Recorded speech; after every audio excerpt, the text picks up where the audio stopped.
المومنین سیدہ طیبہ طاہرہ سیدہ عائشہ صدیقہ رضی اللہ تعالی عنہا فرماتی ہیں، ایک دن میں دیکھا کہ حضور میرے حجرہ میں نہیں ہیں، تو میں حضور کو تلاش کرنے نکلی۔ جنت البقیع میں آسمان کی طرف سر اٹھائے حضور اللہ سے التجائیں کر رہے تھے۔ مجھے دیکھا تو ارشاد فرمایا، عائشہ کیا تم نے یہ سمجھا کہ اللہ کا رسول تم سے زیادتی کرے گا؟ فرماتی ہیں میں نے عرض کی، یا رسول اللہ صلی اللہ علیہ وسلم، میں یہ سمجھا شاید آپ کسی زوجائے محترمہ کے حجرہ میں تشریف لے گئے ہیں۔ فرمایا آج لیلۃ النصف من شعبان، شعبان کی 15ویں رات ہے، درمیانی شب ہے۔ اس رات کو اللہ تعالی جل شانہ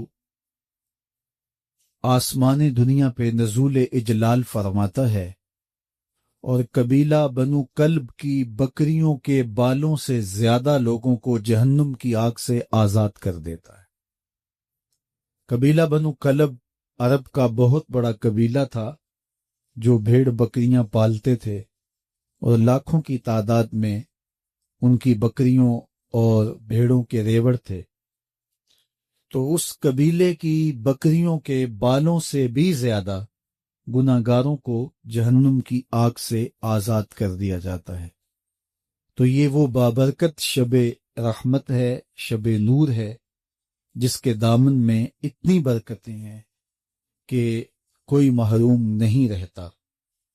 صرف وہ بد نصیب لوگ جو شرک میں مبتلا ہیں، جو سخت کینہ پرور ہیں، جو قطع رحمی کرتے ہیں، قاتل ہیں، عادی شرابی یا بدکار ہیں، انہیں اس مبارک رات میں محروم رکھا جاتا ہے، ورنہ اللہ کی رحمتوں کا عموم اس بابرکت راتوں میں اس قدر ہوتا ہے کہ کوئی گناہ گار جو اس کے حضور ہاتھ دعا کے لیے اٹھاتا ہے اور اپنا دامن پھیلا کے اس کی رحمتیں مانگتا ہے، اسے محروم نہیں رکھا جاتا، بلکہ اللہ سب گناہ گاروں کو جہنم کی آگ سے آزاد کر دیتا ہے۔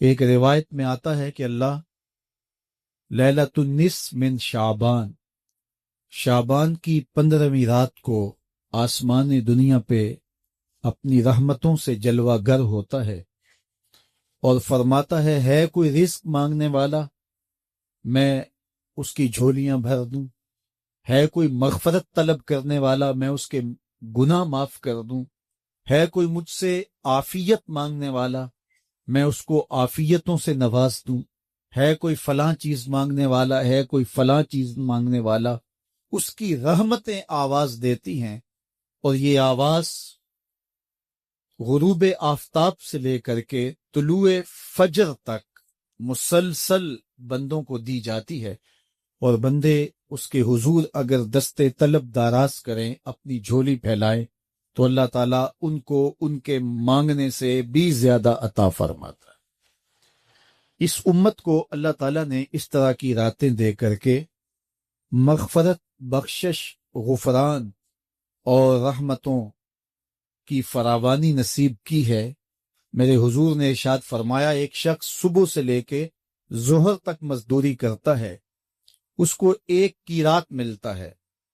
ایک ظہر سے لے کر عصر تک مزدوری کرتا ہے، اس کا وقت تھوڑا ہے لیکن اس کو بھی ایک قیراط ملتا ہے۔ اور تیسرا شخص عصر سے لے کر مغرب تک مزدوری کرتا ہے، اس کو 2 قیراط ملتے ہیں، جبکہ اس کا وقت دونوں سے کم ہے۔ فرمایا پہلی مثال یہود کی ہے، دوسری مثال نصارہ کی ہے، اور تیسری مثال میری امت کی ہے کہ اس کو تھوڑے عمل پر زیادہ ثواب دیا جاتا ہے۔ تو یہود اور نصارہ نے اس پہ برا منایا، تو حضور علیہ السلام نے فرمایا کہ اللہ نے ان کے اجر میں تو کمی نہیں کی، لیکن مسلمانوں کو زیادہ اجر دے دیا، تو یہ اس کی کرم نوازی ہے۔ تو یہ تھوڑے وقت کی عبادتیں اور چند راتوں کی بیداری اور مخصوص اوقات میں اللہ کے حضور عبادت و ریاضت ایک گناہگار کو کہاں سے کہاں تک پہنچا دیتی ہے، اس کے گناہوں کی معافی کا ذریعہ بھی بنتی ہے اور درجات کی بلندی کا سبب بھی۔ دیکھیے، لیلۃ القدر ایک رات 1000 مہینے کی عبادتوں سے بہتر قرار پاتی ہے۔ اسی طرح دیگر مواقع ہیں کہ اللہ تعالیٰ اس امت کے لیے رکھے ہیں، رحمت رب بہانہ می طلب، اور یوں بھی پڑھا گیا رحمت رب بہانہ می طلب۔ اس کی رحمتیں قیمت نہیں مانگتی اور اس کی رحمتیں بہانہ تلاش کرتی ہیں، تو وہ اپنے بندوں کو بخشنے پہ آمادہ ہے اگر وہ اپنا دامن طلب پھیلائیں۔ قرآن مجید میں ایک مقام دیکھیے کتنا دل آویز ہے، فرمایا ما یفعل اللہ بعذابکم، اللہ تمہیں عذاب دے کے کیا کرے گا؟ اس کی یہ چاہت نہیں ہے کہ تمہیں عذاب میں مبتلا کرے، اس کی چاہت یہ ہے کہ تم اس کی چوکھٹ پہ آؤ، جھولی پھیلاؤ، اس سے خیرات اور رحمت مانگو، اور وہ تمہارے ماضی کے سارے گناہ معاف کر کے، ساری غلطیاں معاف کر کے تمہیں اپنی رحمتوں سے مالا مال فرما دے۔ تو وہ بندوں کو بخشنے پہ، بندوں کی مغفرت کرنے پہ آمادہ ہے اور اس کی رحمتیں بہانے تلاش کرتی ہیں۔ اللہ اکبر۔ اور دوسری جانب اس کے بندے، اس کے مملوک، اس کی مخلوق، اور مخلوق کی گناہگار اور نیکوکار اس کی رحمتوں کے طالب ہوتے ہیں، بلکہ وہ گناہ کرنے کے بعد جب معافی مانگتے ہیں تو اللہ کو یہ معافی بہت پسند ہے۔ معافی مانگنا، اس کے حضور اپنے دامن کو پھیلانا، وہ اس کو بہت زیادہ محبوب ہے۔ انسان کی فطرت کے اندر گناہ رکھا گیا ہے۔ آگ، ہوا، مٹی، پانی، یہ ان 4 چیزوں کا مرکب ہے۔ اس کے جو عناصر ہیں اس میں کبھی اعتدال قائم نہیں رہتا اور اس سے گناہ سرزد ہو جاتے ہیں۔ گناہ کرنے کے بعد بندے کا اس گناہ پہ اصرار کرنا، اڑ جانا، ضد کرنا، توبہ نہ کرنا، اللہ کو یہ پسند نہیں۔ لیکن اگر اس سے گناہ سرزد ہو جائے تو پھر وہ توبہ کر لے تو اللہ کو یہ بہت زیادہ پسند ہے۔ جو اس سے ہو سکے نیکی وہ اللہ کے حضور پیش کرے، لیکن اس کے اندر جو شر رکھی گئی ہے، اس کے اندر جو قوتیں گناہ کی رکھی گئی ہیں، اس سے اگر اس سے گناہ سرزد ہو جائے تو پھر وہ اللہ سے توبہ کرے، اللہ کی طرف رجوع کرے، تو اللہ اس کی توبہ کو نہ صرف قبول کرتا ہے بلکہ اس کے گناہوں کو معاف کرتا ہے اور گناہوں کو بدل کے نیکیوں میں تبدیل کر دیتا ہے۔ اور یہ سورت جسے سورت الکوثر کے نام سے آپ جانتے ہیں، یہ حضور کے قلب اطہر پہ نازل ہوئی۔ ارشاد ہوا انا آتیناک الکوثر، محبوب ہم نے آپ کو کوثر عطا کیا۔ اپنے محبوب کے قلب اطہر کو تسلی تھی، ہم نے آپ کو کوثر عطا کیا۔ کوثر کے بہت سارے معنی ہیں، ان میں سے ایک معنی اولاد کثیر بھی ہے۔ یہ کہتے ہیں کہ آپ ابتر ہو گئے، اب آپ کا کوئی نام نہیں لے گا، لیکن محبوب میں خدا ہو کے وعدہ کرتا ہوں زمانے پہ نام باقی رہے گا تو میرے محمد کا ہی رہے گا۔ فصلی لربک وانحر، اپنے رب کے لیے آپ نماز پڑھیے اور قربانی کیجیے۔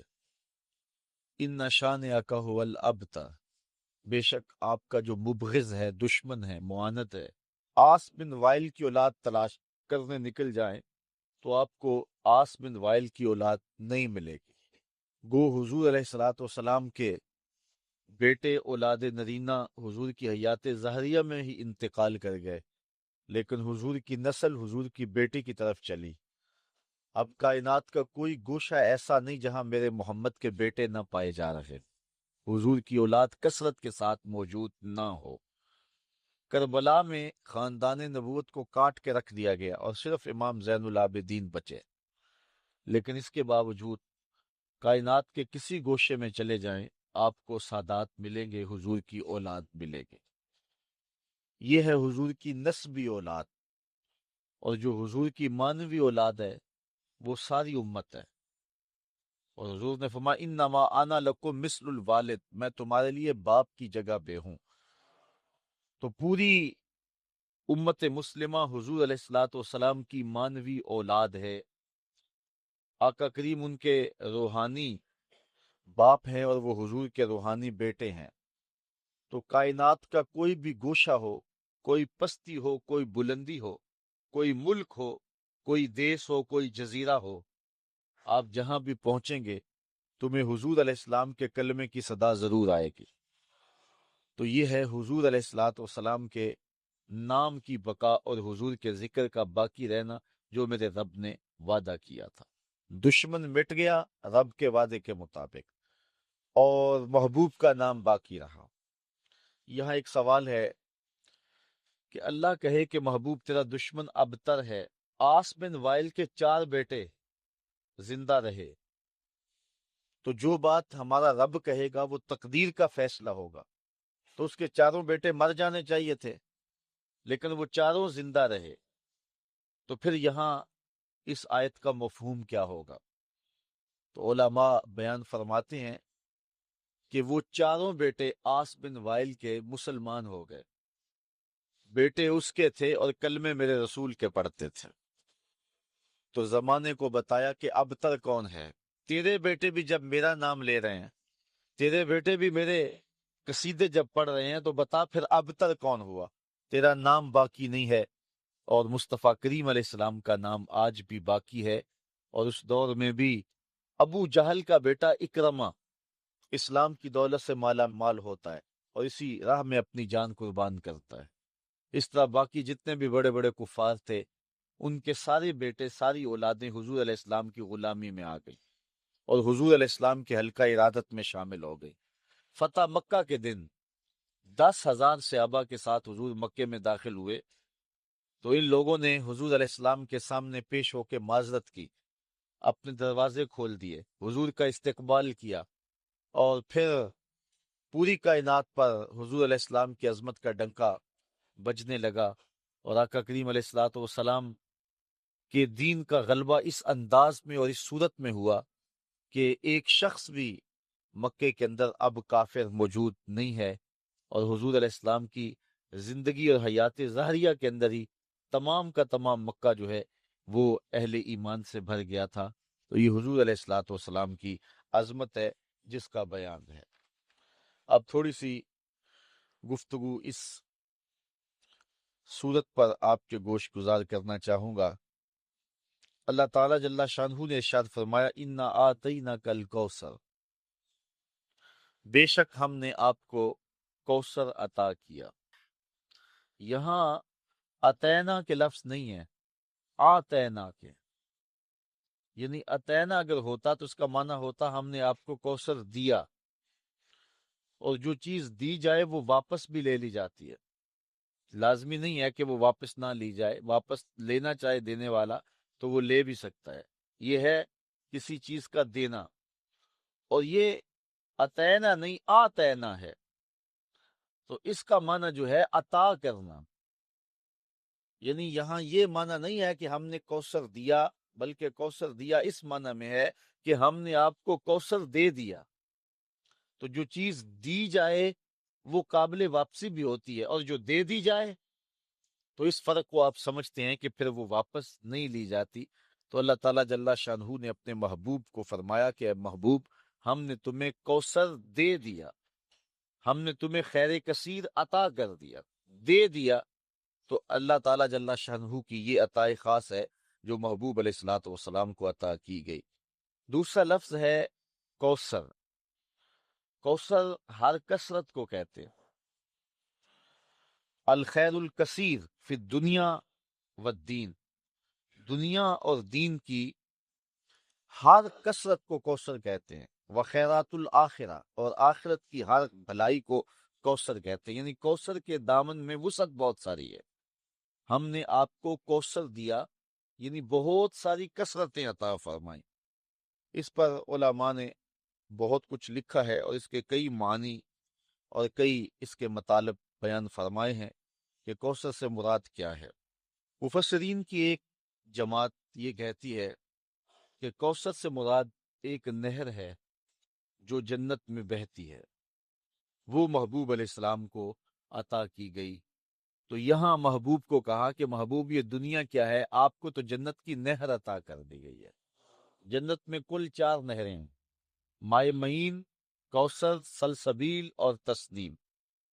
تو یہ جو کوثر نہر ہے یہ خاص طور پہ اللہ تعالیٰ نے اپنے محبوب کو عطا فرما دی۔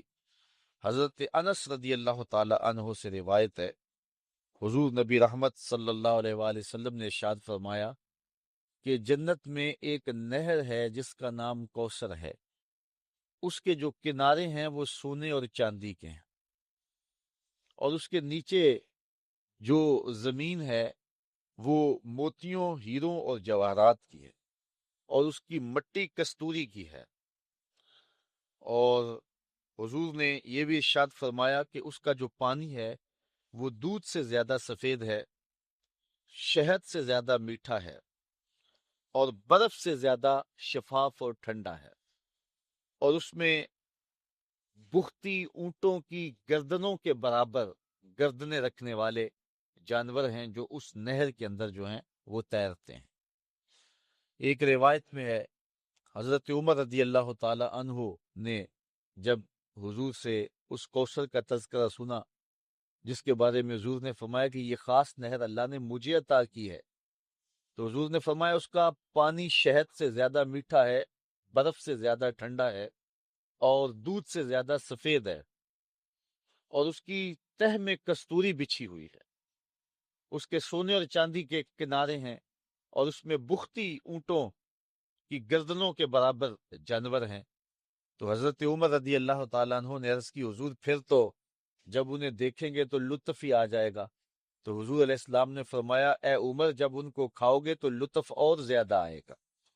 وہ خاص نہر ہے جو کوثر کی اللہ تعالیٰ نے اپنے محبوب کو عطا فرمائی ہے۔ ایک قول یہ ہے، اور دوسرا قول یہ ہے کہ اس سے مراد حوض کوثر ہے جو اللہ تعالیٰ نے اپنے محبوب علیہ السلام کو عطا فرمایا ہے، اور وہ میدان محشر میں ایک بہت بڑا حوض ہوگا جس سے حضور علیہ السلام کے غلام پانی پئیں گے، اور فرمایا کہ اس کے اوپر جو پیالے رکھے ہیں وہ ستاروں کی تعداد کے برابر ہے۔ اور حضرت امام قرطبی نے الجامعہ لاحکام القرآن میں لکھا ہے کہ حوض کوثر کے چاروں کونوں پر چاروں صحابی تشریف فرما ہوں گے، اور جن کے سینے میں ان میں سے کسی ایک کے لیے بھی بغض ہوا اس کو کوثر کا جام نصیب نہیں ہوگا۔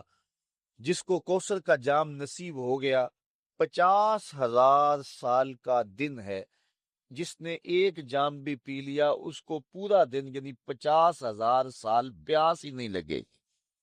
یہ حوض کوثر کے پانی کی صورت ہے جو اللہ تعالیٰ نے حضور کو عطا فرمایا ہوا ہے۔ ہم تو سحری کا کھانا کھائیں تو 10-11 بجے جب دھوپ چمکتی ہے تو جتنا ٹھنڈا اور جتنا میٹھا پانی بھی پیا ہوا ہو تو اس کے بعد گلا خشک ہونے لگتا ہے، لیکن یہ کوثر کے پانی کا خاص جو ہے وہ اثر ہوگا کہ جس نے ایک جام پی لیا 50,000 سال کا دن ہوگا اس کو دوبارہ پیاس نہیں لگے گی، اس کی یہ تاثیر ہوگی۔ تو قول ثانی یہ ہے کہ کوثر سے مراد حوض کوثر ہے۔ ایک قول کہ وہ نہر ہے اور دوسرا ہے کہ حوض کوثر ہے۔ تیسرا قول جس کو مفسرین نے امام فخر الدین رازی نے بیان فرمایا، الکوثر اولادہ، وہ جو قول میں نے پہلے پیش کیا کہ کوثر سے مراد اولاد ہے، کہ انہوں نے اے محبوب آپ کو ابتر ہونے کا تانا دیا ہے، جتنی کثرت کے ساتھ تیری اولاد ہوگی محبوب کسی کی ہوگی ہی نہیں۔ زمانے کے اوپر جس قدر تیری اولاد کا پھیلاؤ ہوگا اس قدر کسی اور کی اولاد نہیں ہوگی۔ چوتھا قول کوثر سے مراد جو بیان کیا گیا ہے وہ ہے علماء امت ہی، حضور علیہ الصلوۃ والسلام کی امت کے علماء، یہ کوثر سے مراد ہے۔ اللہ تعالیٰ نے اپنے محبوب علیہ الصلوۃ والسلام کے پیغام کو جاری رکھنے کے لیے جلیل القدر ہر دور میں علماء دیے جنہوں نے دین کے کام کو آگے بڑھایا۔ پچھلے نبیوں کے کام کو آگے بڑھانے کے لیے ان کے صحابی اور ان کے علماء ایک وقت تک کام کرتے رہے، لیکن اس کے بعد ان کے اندر دنیا داری ایسی آ گئی کہ بس انہوں نے ان کے پیغام کو جو ہے وہ مسخ کر کے رکھ دیا.